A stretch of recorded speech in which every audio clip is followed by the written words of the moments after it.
Point sur l'essentiel de l'actualité de ce mardi matin. Les ministres de la Santé des pays voisins de l'Italie se retrouvent aujourd'hui pour une réunion d'urgence. Un objectif, tenter de prendre des mesures pour lutter contre une éventuelle contagion de l'épidémie de coronavirus. 7 morts, plus de 200 personnes contaminées en Lombardie, mais aussi en Vénétie. Le Premier ministre Giuseppe Conte estime que l'origine d'un foyer de l'épidémie dans son pays est due à une gestion non conforme d'un hôpital. Dans le même temps, en Chine, 2663 personnes sont décédées.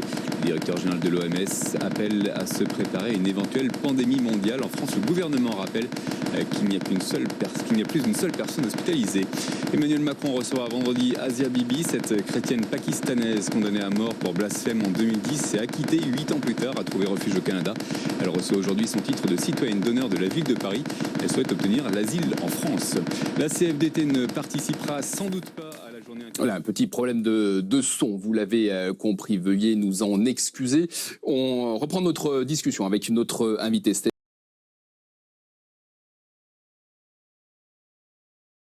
De l'association Droit au logement. Il est 10h40, c'est le fil info avec vous, David Doba.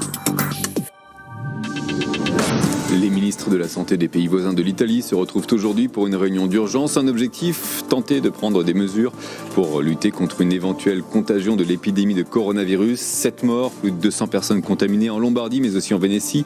Le Premier ministre Giuseppe Conte est d'un foyer de l'épidémie dans son pays est due à une gestion non conforme d'un hôpital. Dans le même temps, en Chine, 2663 personnes sont décédées.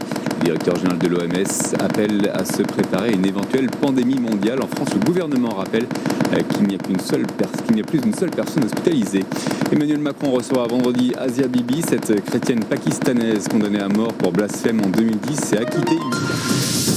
Voilà, c'était David Doba pour le fil info. Pardonnez-nous pour ces bruits parasites. On en vient, je vous le disais, au rapport annuel de la Cour des